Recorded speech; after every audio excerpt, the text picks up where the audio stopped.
Hello everyone, you are all welcome. Today we are here with a new video. When and how should spraying be done on watermelon? In what cases should spraying be done on watermelon? Is there a need to spray watermelon? Can watermelon be produced without pesticides? We will talk about these. When do we spray? If you say so, you need to check the watermelon a little.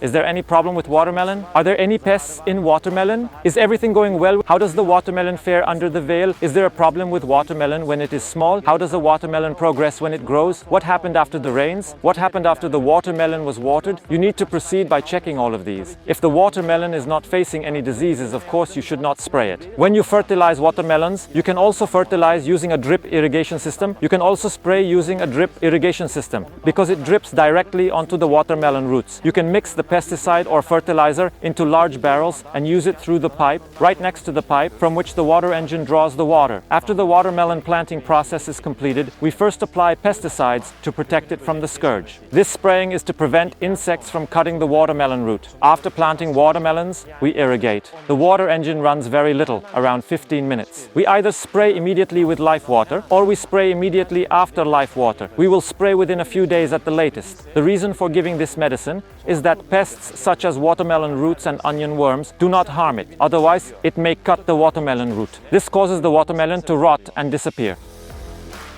After completing the planting process of the watermelon and covering it with tulle, we water it once a week and run the water engine for about an hour.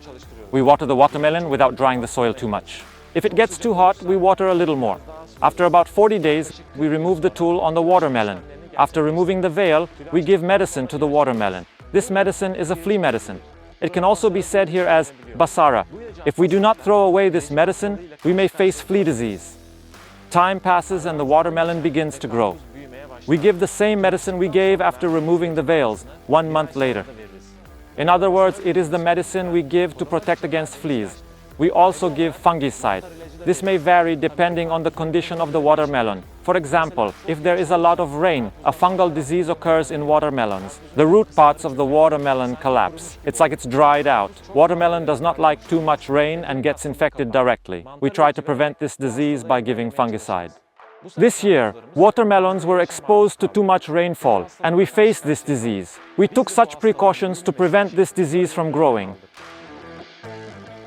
After we have completed our fight against weeds in the watermelon, we check the watermelon and spray according to the situation.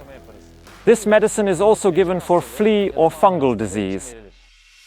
After a while, the watermelons grow a little larger, and the wheat harvest time approaches. When the wheat harvest time approaches, if there is wheat around your field, we need to apply red spider medicine before the wheat is harvested. Otherwise, when the wheat is harvested, the pests move directly to the watermelon. We need to take precautions for this. Production can also be done without any pesticide application, but it is definitely a symptom of the disease. This forces us to spray pesticides. For example, there are not many diseases in watermelons planted early. Disinfestation occurs 2 or 3 times throughout the entire production process. There are many diseases in late watermelon harvest because the weather is hot. Watermelon cannot withstand the heat at all and its yield is low. It sheds less watermelon. We also apply pesticides to protect ourselves from diseases and prevent them from hindering productivity. We can proceed according to the condition of the plant. If you detect a disease, you need to take precautions immediately. It is very important to check it frequently. We usually spray 3-4 times in total. These numbers changed because we planted early and late this year.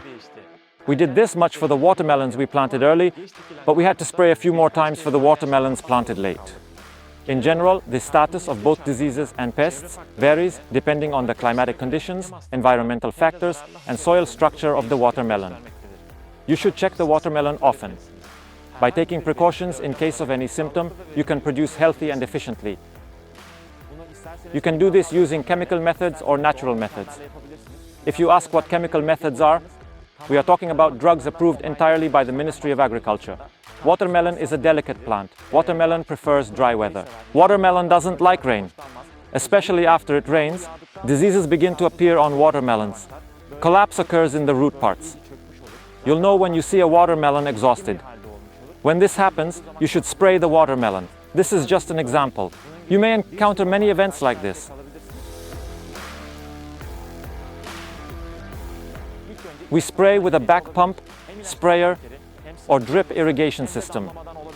These are different methods.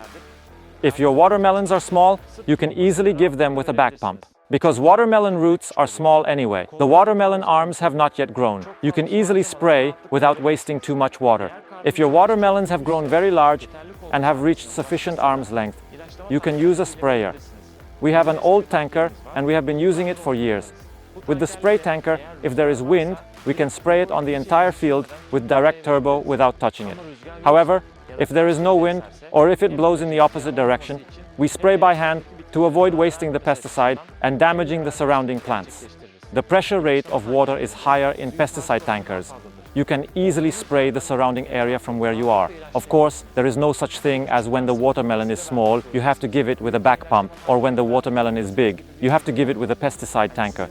It varies according to your wishes.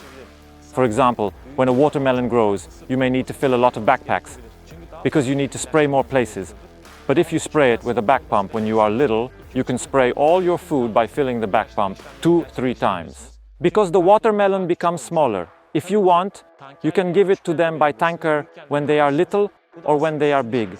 We actually wanted to say this for the convenience of your work. It could be either way. If you know of different methods, please do not forget to tell us in the comments. This is how we do it. If you ask which medicines we prefer to use natural ones or chemical medicines approved by the Ministry of Agriculture. Sometimes we have natural mixtures. We give those mixtures to our plants. It serves both as a fertilizer and as a medicine. The important factor we must pay attention to when using chemical pesticides is that they do not harm the soil structure or the plant. It would not be good to make the land lose its future just to save that moment. You can do these by consulting an agricultural engineer who knows your soil, watermelon, and your climate conditions well. We will prepare a detailed video about these for you soon. Today we talked to you about spraying watermelons. We explained when and how to do it. Is spraying necessary in watermelon? Isn't it necessary? We talked about these. We tried to convey to you all the methods and information we could. If you know of different methods, or if you have any ideas about different pesticide methods, different medications, or whether there are any medications, please do not forget to tell us in the comments. Keep farming!